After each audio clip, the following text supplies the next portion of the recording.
जैसे ही गाड़ी से उतरती है तो सामने वाले घर का नेम प्लेट पर बड़ा सा करके सुनहरे हरूफ में लिखा फारान लगारी मेंशन देखकर बेला की सांस में सांस आई, जबकि उसके बरक्स उसके मुकाबिल खड़ा हुआ शख्स किसी गहरे सदमे में जाता दिखाई दिया। कबीर और फारान लगारी एक ही यूनि से ग्रेजुएट हुए थे और जूलियाना पहले फारान के साथ होती थी।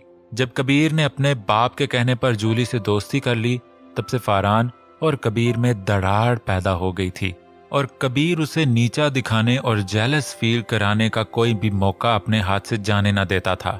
शुक्र है, थैंक गॉड, अपनी मंजिल पे पहुंची, बेला ने फूले हुए सांस के साथ कहा, जिसकी बात सुनकर कबीर ने होश की दुनिया में कदम रखा।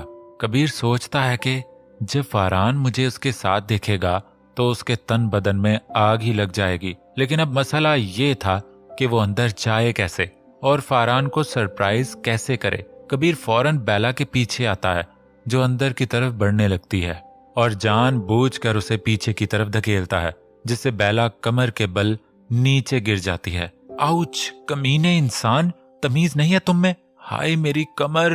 बेला गिरते ही चीखने चिल्लाने लगती है। एक तो तुम खुद गिरी हो, ऊपर से मुझे गालियां सुना रही हो। स्टूपिड गर्ल, यही सीख के आई हो पाकिस्तान से। कुछ दिन मेरे पास रहोगी ना तो सीधा कर दूंगा तुम्हें। खैर आओ तुम्हारी मदद करूं। ये कहते हुए कबीर ने अपना हाथ आगे किया, लेकिन बेला ने झटक दिया। ऐसा करने से कबीर अपनी अना बीच में ले आया था और फौरन से पहले उसे अपनी बाहों में भर के अंदर की तरफ रवाना हो गया। जैसे ही वो अंदर दाखिल हुए, वो एक बहुत बड़ा हाल था, लेकिन अंधेरे की वजह से सही दिखाई नहीं दे रहा था। कबीर ने एक सोफे पे बेला को लिटाया, लेकिन दर्द बर्दाश्त से बाहर हो रहा था, जिसकी वजह से वो फौरन अपना मुंह सोफे की तरफ कर गई और आंखें बंद कर ली थी। कबीर को उसकी कैफियत देखकर खुद पर गुस्सा आया और फिर अचानक उसके मुंह के पास आया। तुम्हें पता है मैं बहुत अच्छा फिजियोथेरापिस्ट हूँ और अब तो दर्द भी मैंने ही तुम्हें दिया है। बकौल तुम्हारे तो भरमाई का एक मौका तो मिलना ही चाहिए। ये कहते ही वो उसकी कमर को टच करता है और हाथ आगे पीछे फेर कर उससे पूछता है, आउच, यहाँ इधर ही। बेला सिसक कर उसे दर्द का बताती है। Okay, let me check. ये कहते ही कबीर उसकी शर्ट ऊपर करने लगता है। नहीं प्लीज, ऊपर से ही ट्रीट कर दो। बेला कबीर के हाथ अपने जिस्म पर महसूस करके फौरन बोल उठी, नहीं, मैं अपने पेशेंट को चेक करने के लिए पूरी गहराई तक जाना पसंद करता हूँ। तुम्हें थोड़ा बहुत बर्दाश्त करना पड़ेगा ताकि मैं जल्दी से अपना काम खत्म करके यहाँ से जाऊं, ओके? कबीर ये कहकर आहिस्ता आहिस्ता उसकी शर्ट कंधों तक ले जाता है और अपने हाथ से उसकी कमर सहलाने लगा, लेकिन अभी तक उसे कोई आसपास आता कोई न दिखाई दिया। फिर उसने बेला को देखा, जो दोनों आंखों को आपस में भींचे हुए थी। अभी वो उसे जी भर कर देख ही न सका था कि अचानक उसे कदमों की आवाज सुनाई दी। मतलब कबीर को जिस लम्हे का शिद्दत से इंतजार था वो आन पहुंचा था। कबीर झट से बेला की कमर के करीब अपना चेहरा ले गया कि अचानक किसी ने हॉल की सारी लाइट्स ऑन कर दी, जिससे पूरे का पूरा घर रोशन हो गया। ये क्या हो रहा है? लगारी साहब की आवाज जैसे ही इन दोनों के कान में पड़ी तो फौरन सोफे से उठ खड़े हुए। बेला जैसे ही लगारी से मिलने आती है तो वो तो हाथ के इशारे से उसे रोक देता है। खबरदार, जो तुमने एक कदम भी आगे बढ़ाया। उनकी आवाज में इतनी गरज थी कि बेला सहम कर पीछे हो जाती है। Hello uncle, I am Kabir Khanzada. Kabir अपना हाथ आगे बढ़ाता है जब लगारी साहब वापस चले जाते हैं। कबीर अंदर ही अंदर जश्न मना रहा होता है, क्योंकि इस बार दोबारा उसने फारान लगारी को शिकस्त दी थी। उसकी नजर बेला पर पड़ती है, जो मोटे मोटे आंसू बहाकर रोने में मगन थी। सॉरी इनोसेंट गर्ल, मैंने तुम्हें हर्ट किया, लेकिन ये करना बहुत जरूरी था, तुम नहीं समझोगी। कबीर अपने दिल में बेला से अफसोस करता है। इतनी देर में लगारी साहब दोबारा आते हुए दिखाई देते हैं और इस बार उनके हाथ में एक मोबाइल होता है। रुको, अभी तुम्हारे करतूत बताता हूँ तुम्हारे बाप को। ये कहकर वो फौरन शहाब साहब को कॉल मिलाते हैं, लेकिन हर बार उनका नंबर बंद जा रहा था। चाचू देखिए, आपको कोई गलतफहमी हुई है। ये एक फिजियो, बस ये जो कोई भी है, तुम अब इसके साथ ही जाओगी। इस घर में तुम्हारे जैसे गंद को बर्दाश्त नहीं कर सकता।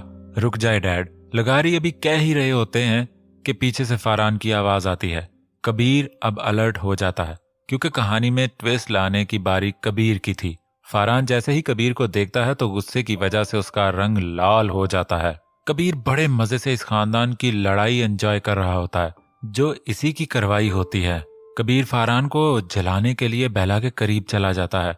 डैड, आप शायद भूल रहे हैं कि बेला मेरी मंगेतर है और बहुत जल्द हमारी शादी होने वाली है ना बेला? फारान बेला के पास आता है। ओह सॉरी, सलाम करना तो भूल ही गया।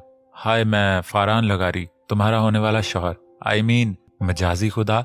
फारान कबीर को देखते हुए दांत पीस कर बोलता है, और हाँ, तुम तो और भी ज्यादा ब्यूटीफुल हो गई हो। अरे शर्माओ नहीं। फारान अपना हाथ बेला के आगे करता है, जिस पर बेला कबीर के पास से फारान के पास चली जाती है। बेला ने यह हरकत करके कबीर को हवा दी थी। कबीर ने फौरन बात संभाली। परी, तुमने मुझसे तो ये सब डिस्कस ही नहीं किया। मैं तुमसे पूछा भी था, चलो कोई बात नहीं, लेकिन ये किस मुझे सारी जिंदगी याद रहेगी। कबीर अपनी दाढ़ी पे हाथ फेरकर सबके सामने बेला को शर्मिंदा करता है। बेला शौक रह जाती है, लेकिन वो तो तुमने शर्त। बेला इतना ही कहती है जब कबीर उसकी बात काट देता है।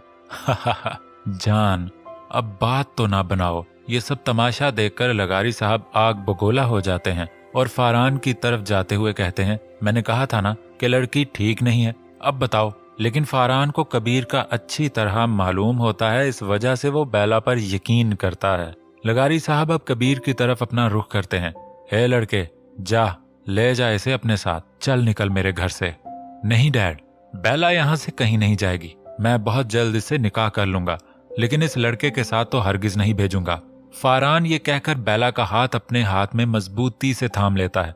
कबीर ये देखकर बेला को देखकर गुस्से से अपना सर हिलाता है, जिसकी वजह से बेला डर जाती है और फारान के साथ चिपक जाती है। फारान देखो, मैंने कुछ नहीं किया। इसने कहा था कि मैं फिजियोथेरापिस्ट हूँ, इसलिए मेरा ट्रीटमेंट करने लगा। बेला ने फारान को सारी सच्चाई बताई। वाह लड़की, मान गए तुम्हें। मैं अगर फिजियोथेरापिस्ट होता तब तो तुम्हारा ये सो कॉल्ड मंगेतर भी फिजियोथेरापिस्ट होना चाहिए था, क्योंकि हम तो एक साथ पढ़ते आए हैं, है ना अंकल जी? कबीर बेला से कहकर अंकल को हवा देता है और उनके अंदर के लावे को इस हवा से और जगाता है। और अगर ट्रीटमेंट करना भी होता तो मैं वैसे भी कर सकता था, तो मेरा कुछ भी ना बिगाड़ सकती। आई बड़ी।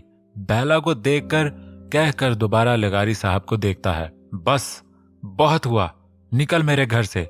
लगारी जैसे ही बेला का हाथ पकड़ के ले जाने लगता है, फारान फौरन आगे आता है। रुकिए डैड, नो वे, मैं ऐसे नहीं जाने दे सकता बेला को। आप निकाह खां को बुलवाएं, अब सिर्फ हमारा निकाह होगा, और वो भी इस कबीर के सामने। फारान ये कहकर कबीर को देखता है, जो अपनी आंखों को चिंगारी उसी पर बरसा रहा होता है। बेला ये सुनती है तो फौरन लगारी से हाथ छुड़वाकर फारान के पास आती है और उसका बाजू पकड़ लेती है। देखो फारान, मैंने सिर्फ तुम्हारे बारे में सोचा है, बचपन से अब तक।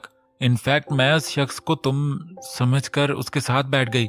मुझे नहीं पता था ये घटिया इंसान इस हद तक गिर जाएगा। मैं बस इसकी बातों में आई थी, जो कि मेरी सबसे बड़ी गलती थी। प्लीज तुम मुझसे निकाह कर लो, मेरी इज्जत बचा लो। मेरे बाबा अकेले हैं, अगर अंकल ने उन्हें ऐसे ही बता दिया तो उनका क्या बनेगा? बेला जज्बाती हो जाती है।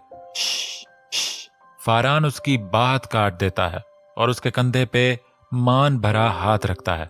कबीर को बेला की बातें तीर की तरह चुभती हैं और ऊपर से फारान उसके कंधे पर हाथ रखकर कबीर को और गुस्सा दिलाता है। कबीर से ये बर्दाश्त नहीं होता। अंकल, आप अपने बेटे को कहें कि वो बेला को छोड़े। उसे नहीं पता ये कितनी बड़ी ड्रामाबाज है। अगर इसे इज्जत का ख्याल होता तो मुझसे भी तो निकाह का कह सकती थी।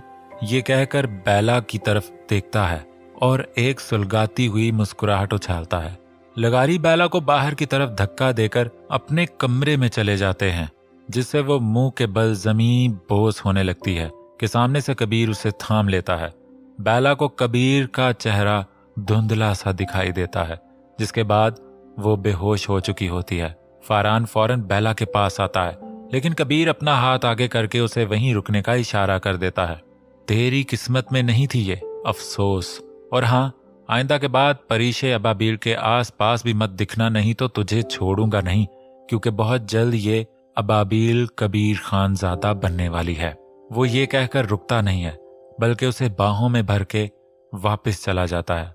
उसे जब होश आता है तो अपने इर्द गिर्द नजर दौड़ाती है। ये एक छोटा सा कमरा होता है, जहां सिर्फ एक बेड, थोड़े से फासले पे एक लोहे की अलमारी और एक सोफा दिखाई देता है। फिर अचानक उसको ख्याल आता है कि वो यहाँ कैसे आई। साथ ही थोड़ी देर पहले होने वाला मंजर एक फिल्म की तरह उसके सामने आता है। वो फौरन बेड से उतरती है कि इतनी देर में एक औरत उस कमरे की तरफ आती है जिसके हाथ में एक डिश होती है। वो डिश बेला के सामने रखती है। बेला को बहुत शदीद भूख लगती है, इसलिए फटाफट खाना खा लेती है। वो औरत वापस जाने लगती है कि बेला उससे सवाल करना शुरू हो जाती है। देखो, मैंने बगैर किसी चूं चरा के खाना खाया है, अब प्लीज मुझे बताइए मैं कहाँ हूँ।